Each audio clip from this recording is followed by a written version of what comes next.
Hello दोस्तों, जय श्री राम। आज हम बात करेंगे एक और ऐसे केस की जिससे समाज खूब ज़्यादा परेशान हो चुका है, लेकिन ऐसे केस होने बंद नहीं हो रहे हैं, जिसको हम बोलते हैं। आज हम बात करेंगे जो हुआ है हरियाणा में एक बेटी के साथ, जिनका नाम था मनीषा। तो ये जो आप फ़ोटो देख रहे हैं ना, इनका नाम है मनीषा।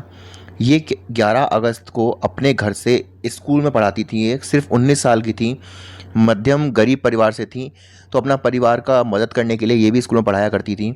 ये पास ही में एक जगह अपने चाइल्ड केयर में पढ़ाती हैं, वहाँ पे जाती हैं। इस 11 अगस्त को सुबह अपने घर से निकलती हैं, वहाँ पर जाकर ये अपनी दिनचर्या पूरी करती हैं। इसके बाद ये वहाँ से निकलती हैं तो सीसीटीवी में इनको देखा गया है। साथ ही जब ये अपने स्कूल से निकलती हैं तब भी इनको सीसीटीवी में देखा गया है। अब हुआ क्या था कि इनको जाना था एक पास में ही मेडिकल कॉलेज में एडमिशन फॉर्म लेने, जो कि ये वाला मेडिकल कॉलेज होता है।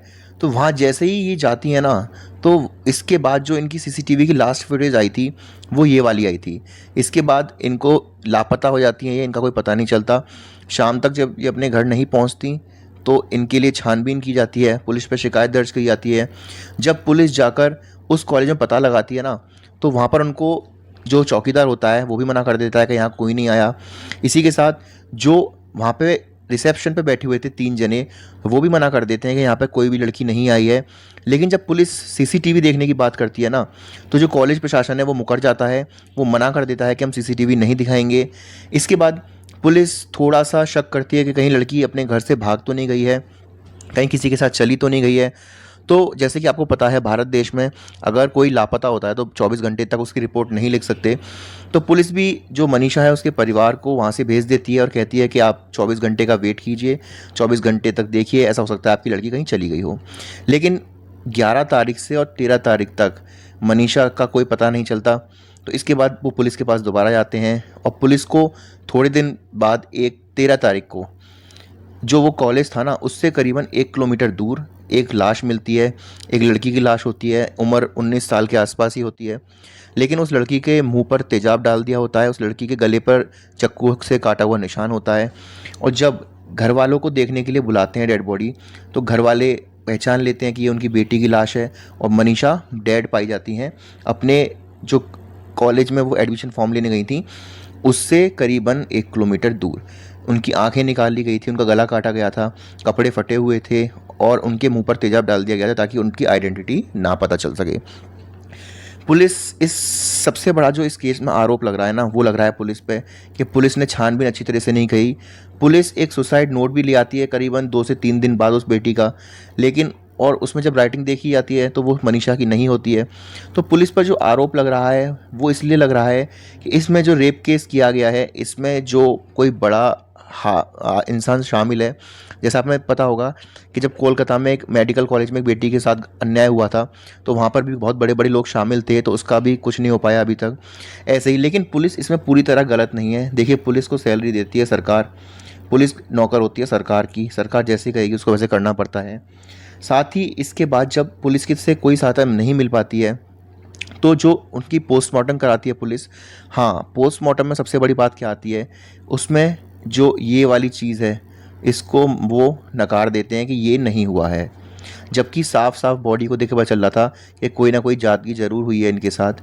उसमें सिर्फ ये बताते हैं कि इस बेटी ने आत्महत्या करी है, कुछ पॉइज़न वॉइज़न इनके पेट में मिलता है, और जब ये वहाँ पर जाकर पॉइज़न खाकर इन्होंने आत्महत्या कर ली, सुसाइड नोट ये कहीं ना कहीं से ले ही आए थे।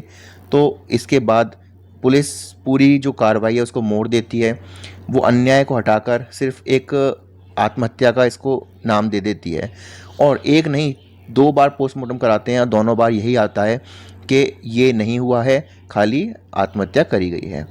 तो पब्लिक के अंदर गुस्सा फूटता है। हरियाणा में ये खबर फैल जाती है, हालांकि इंटरनेट को बंद कर दिया गया था सरकार की तरफ से, लेकिन जब सब लोगों को पता चलते हैं तो वो पुलिस जो थाने उनको घेर लेते हैं और कार्रवाई की मांग करी जाती है। अब जो वहाँ के मुख्यमंत्री हैं, यानी कि जो सीएम है नायब सैनी, उन्होंने कहा है कि हम इस जो केस हुआ है ये बहुत बड़ा केस है, तो इसकी हम सीबीआई जांच कराएंगे और बेटी को न्याय दिलवाएंगे। साथ ही उन्होंने इसके पोस्टमार्टम के लिए बॉडी को एम्स में रेफ़र कर दिया है, जो भी खसरा वगैरह लिया जाता है उनको एम्स रेफ़र कर दिया है पोस्टमार्टम के लिए। तो ये जब चीज़ें अभी तक इसमें आई हैं, अभी तक ये साबित नहीं हो पाया है कि क्या हुआ है, लेकिन हालत देख के साफ पता चल रहा था कि कुछ ना कुछ ज़्यादती ज़रूर हुई है। साथ ही अगर हम कहें कि इसके लिए कौन ज़िम्मेदार है, तो आपको पता होगा कि हम कह सकते हैं इसके लिए मर्द समाज ज़िम्मेदार है, हम कह सकते हैं इसके लिए न्यूडिटी ज़िम्मेदार है, हम कह सकते हैं ऐसे जो कुकर्म हैं उनके लिए शराब ज़िम्मेदार है, या हम कह सकते हैं गंदी चीज़ें ज़िम्मेदार हैं।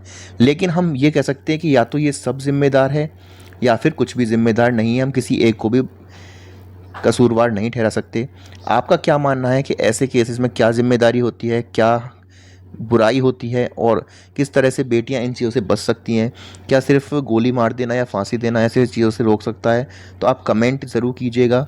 इसी के साथ एक नई अपडेट इसमें और आई है कि जो लॉरेंस बिश्नोई ग्रुप है ना, उसने इसमें अपना ट्वीट करके ये कहा है कि जल्दी से जल्दी दोषी को पकड़ो, नहीं तो लॉरेंस बिश्नोई गैंग इसमें जो बेटी है उसको न्याय दिलवाएगा।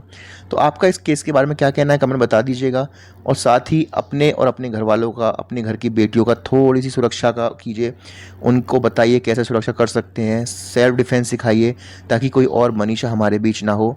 और कमेंट में इस बच्ची की आत्मा को शांति मिले उसके लिए ओम शांति ज़रूर लिख दीजिएगा। और अगर वीडियो अच्छी लगे तो शेयर कर दीजिएगा। Thank you so much.